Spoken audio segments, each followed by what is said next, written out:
بسم الله الرحمن الرحيم.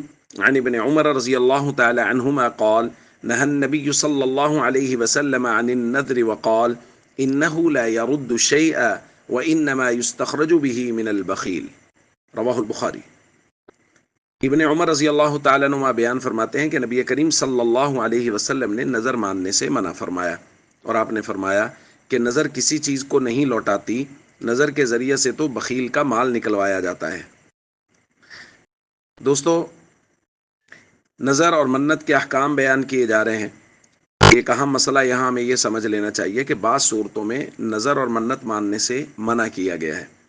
اس بات کو سمجھنے کے لیے وہی تمہید سمجھنا پڑے گی جو پہلے بھی ہم بیان کر چکے ہیں کہ نظر کی دو قسمیں ہیں، نظر مطلق اور نظر معلق۔ نظر مطلق کوئی آدمی بغیر کسی چیز کے ساتھ تعلیق کیے، بغیر کوئی شرط لگائے منت مانتا ہے، نظر مانتا ہے۔ اگر وہ اس صورت میں طاعت کی اور اچھائی کی، نیکی کی نظر مانتا ہے تو یہ مستحسن ہے۔ یعنی مثال کے طور پہ کوئی آدمی کہتا ہے کہ میں روزانہ 10 رکعت نماز پڑھوں گا یا روزانہ 100 روپے صدقہ کروں گا، تو یہ مستحسن ہے، اس کو پسند کیا گیا ہے۔ اگر اسی صورت میں یہ نافرمانی کی منت مانتا ہے تو ظاہر اس سے منع کیا گیا ہے۔ اور ایک ہے نظر معلق۔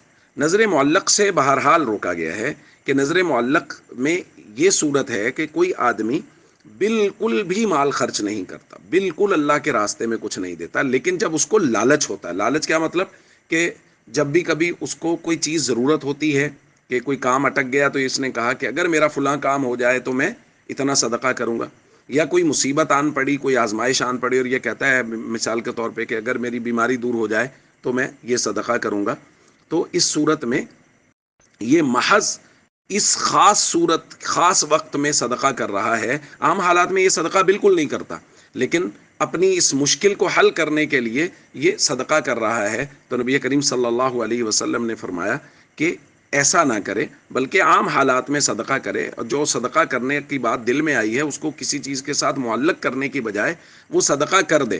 اگر دل میں آیا ہے کہ میں 10,000 بعد میں صدقہ کروں گا تو ابھی 10,000 صدقہ کر دے، اس کو اس کے ساتھ معلق نہ کرے۔ یہ پسند نہیں کیا گیا۔ لیکن ان تمام تر باتوں کے باوجود کہ یہ پسند نہیں کیا گیا، پھر بھی کہا یہ گیا ہے کہ اگر نظر مان لے گا تو نظر کو پورا کرنا ضروری ہوگا۔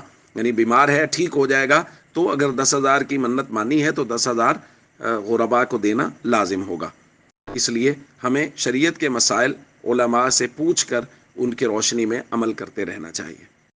السلام علیکم ورحمۃ اللہ وبرکاتہ۔